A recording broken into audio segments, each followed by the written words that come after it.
Helicopter,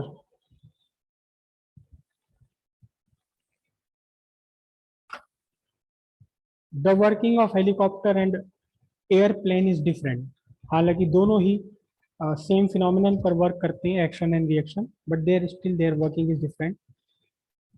so you know a helicopter always have two fans, two propellers. Actually they are called propellers. This is the tail of helicopter. There is one propeller, a large propeller on its head. Most of the case it is made up of three wings, just like a fan. जो fan आपके ऊपर है, या कभी कभी चार भी होते हैं इसमें.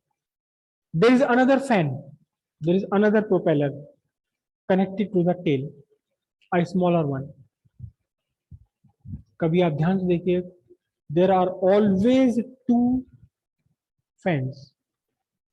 There are two propellers. Actually, they are called propeller.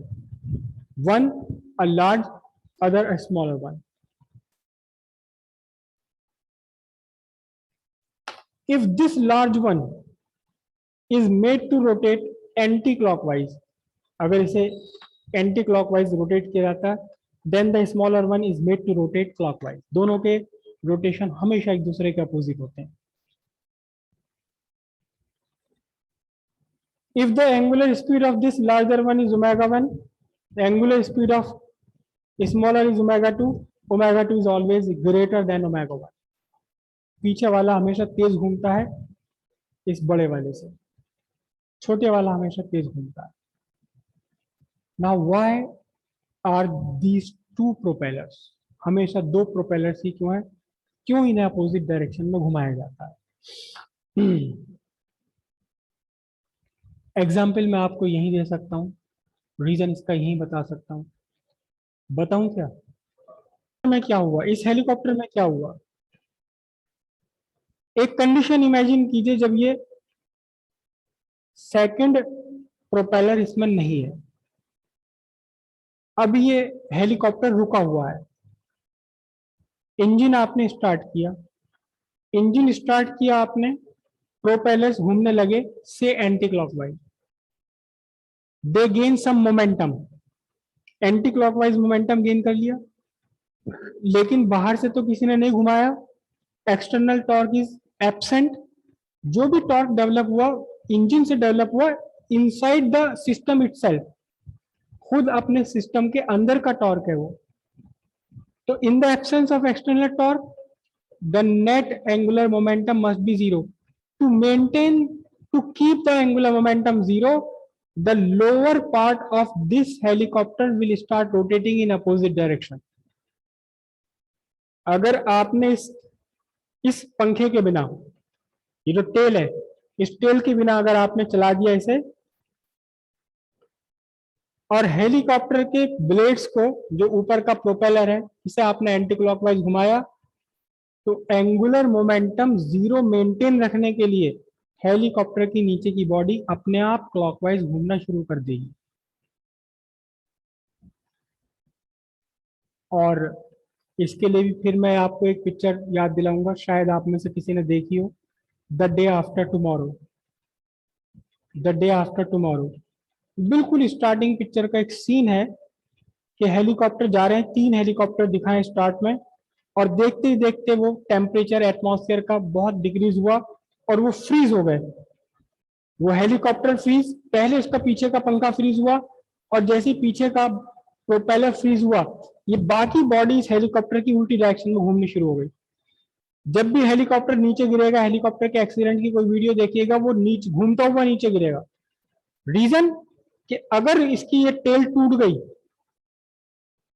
किसी वजह से टेल टूट गई और ये पीछे का प्रोपेलर रुक गया, खत्म हो गया, टूट गया, तो पूरे के पूरे हेलीकॉप्टर को as a single body angular momentum अब भी कंजर्व रखने के लिए क्या होगा, अगर एक का मोमेंटम एंटी क्लॉकवाइज है तो दूसरे पार्ट का मोमेंटम अपने आप क्या बन जाएगा, क्लॉकवाइज बन जाएगा. तो देखना आप किसी सीरियल में हेलीकॉप्टर हमेशा नीचे घूमते हुए गिरेगा. एक और फिल्म है डाई अनदर डे, उसमें एक हेलीकॉप्टर पर एक रॉकेट आके लगता है और उसकी टेल टूट जाती है। अब वो पूरा का पूरा हेलीकॉप्टर घूमते हुए नीचे गिर रहा है। क्यों? क्योंकि जो anti clockwise anti angular momentum था वो खत्म हो गया। तो अब पूरा सिस्टम को अपना एंगुलर मोमेंटम रखने के लिए अगर सिस्टम का एक पार्ट घूम रहा है क्लॉकवाइज तो दूसरा पार्ट अपने आप एंटी क्लॉकवाइज घूमना शुरू कर देगा। इसलिए एक हेलीकॉप्टर के अंदर 2 प्रोपेलर हमेशा लगाए जाते हैं। सिंगल प्रोपेलर से हेलीकॉप्टर कभी भी नहीं चल पाएगा।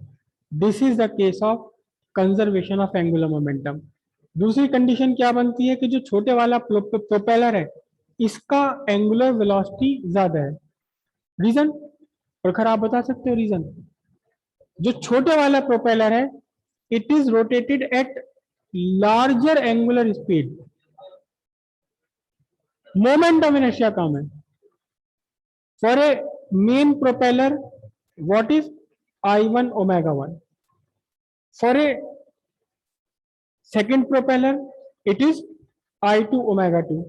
Both has to be same, both has to be equal. But listen down, the moment of inertia of this main propeller is very large because of its large size, large mass. ये बड़े वाला जो propeller है, बड़े बड़े पंखे हैं इसके अंदर लगे हुए, बड़ी लंबे लंबे पंखे हैं, इनका मोमेंट ऑफ इनर्शिया बहुत बड़ा है।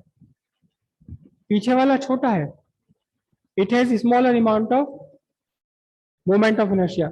Since I1 is much larger than I2 and hence I1 और I1 जब लार्ज क्वांटिटी है तो इसके साथ प्रोडक्ट क्या होगा? इस लार्ज क्वांटिटी के साथ में जो मल्टीप्लीकेशन है वो कैसा होगा? Omega 1 is less than omega 2।